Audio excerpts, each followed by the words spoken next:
আর এবার হরিশ চ্যাটার্জি স্ট্রিটে মিটিং এবং মিছিলে না, মুখ্যমন্ত্রীর বাড়ি সংলগ্ন এলাকায় নিষেধাজ্ঞা জারি। মিটিং মিছিলে নিষেধাজ্ঞা রাজ্য প্রশাসনের। আগামী 60 দিনের জন্য মিটিং মিছিলে নিষেধাজ্ঞা জারি করা হলো। 26শে অক্টোবর পর্যন্ত কোনো মিটিং মিছিল করা যাবে না মুখ্যমন্ত্রীর বাড়ি সংলগ্ন এলাকায়। মুখ্যমন্ত্রীর বাড়ি সংলগ্ন এলাকায় এবার নিষেধাজ্ঞা জারি করল রাজ্য প্রশাসন।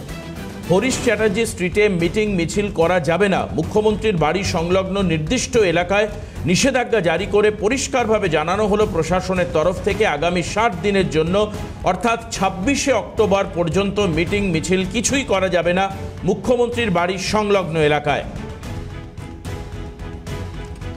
60 দিনের জন্য মিটিং মিছিলে নিষেধাজ্ঞা জারি করল রাজ্য প্রশাসন। বিপ্লব চক্রবর্তী আমাদের প্রতিনিধি টেলিফোনে আমাদের সঙ্গে রয়েছেন। বিপ্লব, বিস্তারিত জানবো এই বিষয়ে, কি নির্দেশিকা দেওয়া হয়েছে প্রশাসনের তরফ থেকে?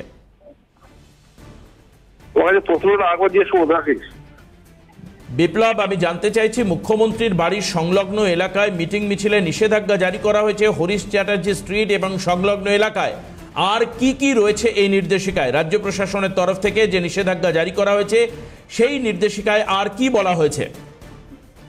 একদম দেখো দেবাশিস, যে মুখ্যমন্ত্রীর যে এলাকা, বাড়ির এলাকা হরিশ মুখার্জি রোড, সেই সংলগ্ন এলাকা মিটিং নিষেধাজ্ঞা জারি করা হয়েছে এবং সেই মিটিং মিছিল মূলত 60 দিনের জন্য কিন্তু নিষেধাজ্ঞা জারি হয়েছে এবং সেই 60 দিন কিন্তু লাগু হয়েছে গতকাল থেকে, অর্থাৎ 28শে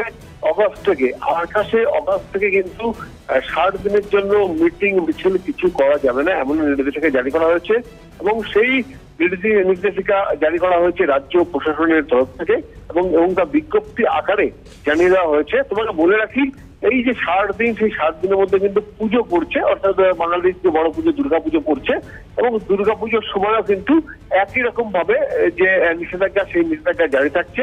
অর্থাৎ মুখ্যমন্ত্রীর বাড়ির যে চৌহদ্দি আছে, এলাকাগুলো আছে সেই এলাকাতে, এবং সেই ক্ষেত্রে ওখানকার যে পুজো আছে এবং সেই পুজোতে প্রচুর মানুষের ভিড় জমে, কাছাকাছি যে পুজোগুলো আছে সেই ক্ষেত্রে যে মিটিং মিছিল না করলেও যে ভিড়, সেই ভিড়টাকে কেন্দ্র করে প্রশাসন কতটা নিয়ন্ত্রণ করতে পারবে বা এই বিষয়ে কিন্তু প্রশাসন পরিষ্কার জানায়নি।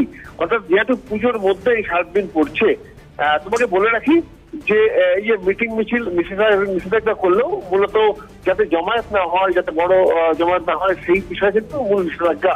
সেই ক্ষেত্রে পুজো এলে বা পুজোর সময় প্রচুর মানুষের ভিড় হলে সেক্ষেত্রে কি করা হবে সেই ব্যাপারে কিন্তু প্রশাসনের তরফ থেকে পরিষ্কার করে জানানো হয়নি। ধন্যবাদ বিপ্লব।